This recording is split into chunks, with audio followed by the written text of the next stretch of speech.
Xin chào bà con, chào các bạn.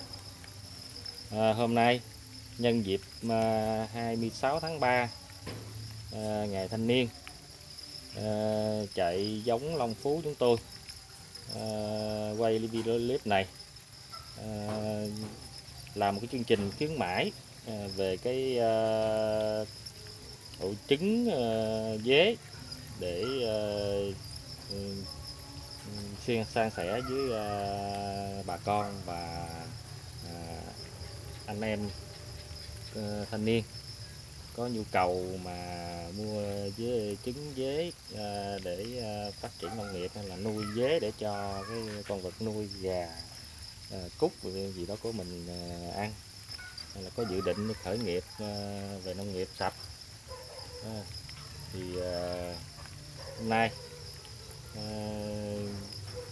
từ ngày 26 tháng 3 đến ngày 10 tháng 4, chạy dế Long Phú, chạy giống Long Phú chúng tôi có chương trình khuyến mãi là bán 2 khay dế, hai khay trứng dế sẽ được tặng một khay, một ổ. Thì có hai cái cách. Cái thứ nhất là mình mua 2 khay hai ổ trứng thì được tặng một ổ trứng. Thì phí ship thì bà con chịu. Hoặc là thứ hai thì nếu mà bà con mà mua 2 khay, không lấy một cái khay khuyến mãi thì tôi sẽ là miễn free phí ship cho bà con. Đó là cái chương trình khuyến mãi của trại giống tôi nhân ngày 26 tháng 3 ngày thanh niên. Nếu bà con có nhu cầu thì liên hệ với trại của chúng tôi, trại giống Long Phú. Số liên hệ là 0939 191 345 và 0911 35 3145.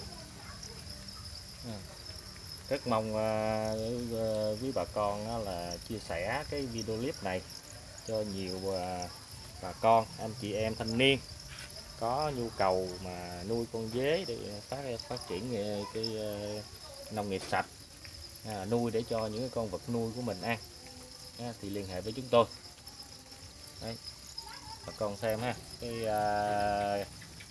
dế tôi nó đang đẻ, hôm nay là cũng đêm thứ tư rồi, là bắt đầu nó đẻ rộ lắm bà con ơi. Dế thì mập, tròn, những con mái này nó đang bươi, nó đẻ tung tăng luôn.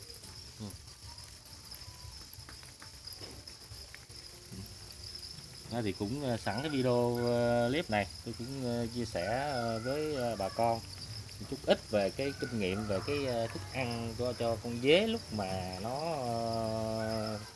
đẻ. Thì như cái kinh nghiệm của tôi làm dế một thời gian, thì cái con dế mà nó bình ngày thường thì tôi cũng cho ăn là đậu nành, quả đậu nành nhé, rồi bổ sung cám cút, nuôi nhất là cái cám cút đó bà con. Cám cút cái hàm lượng cho nó ăn, nó cũng con dế nó cũng phát triển tốt lắm, nó mập lắm. Rồi thì cái đó là cái cũng ngoài để giảm cái chi phí trong chăn nuôi thì mình để cho vật nuôi đồ ăn thì mình sẽ tận dụng những cái rau vườn. Con dế thì nó cũng dễ ăn lắm bà con, nhưng mà nó chỉ có cái là nó ngại một cái vấn đề là phân thuốc thôi. Những cái rau nào hay là những cái gần ruộng đồ mà có xịt thuốc đồ thì bà con nên né tránh nha. Thì khoai mì nè, với tôi là cho ăn khoai mì, thịt bắt dây, hay là rau lan, rau muống, vân vân, nhiều lắm. Những rau vườn, những cái gì mà loại rau mình ăn được là nó ăn được hết. Còn kể cả là lá chuối, nó vẫn ăn bình thường mà con. Coi Con này nó lớn đó, nó ú lắm, trứng no nướng hết rồi nha. Rồi, nhưng mà cái vấn đề á là khi ta cho ăn á, nếu mà ta nuôi con giống á, khi cho ăn á thì nó khi mà tới cái lúc mà nó sinh sản này á thì chúng ta chú ý nhất là thêm một cái vấn đề á là ta sẽ bổ sung thêm cái lượng rau, nhất là buổi tối á bà con, bổ sung thêm cho nó cái lượng rau và nước cho nhiều. Lượng thức ăn á, thì có thể là ta sẽ giảm bớt xuống lớn nha. Bà con cho nó ăn cái rau, những cái rau mà nó thích á, những rau nó thích thì càng tốt, nếu mà có thì càng tốt. Bổ sung thêm nước nhiều. Theo kinh nghiệm tôi là tôi thấy là bổ sung rau và nước nhiều cho nó thì nó sẽ đẻ sai hơn, đẻ dai hơn đó bà con.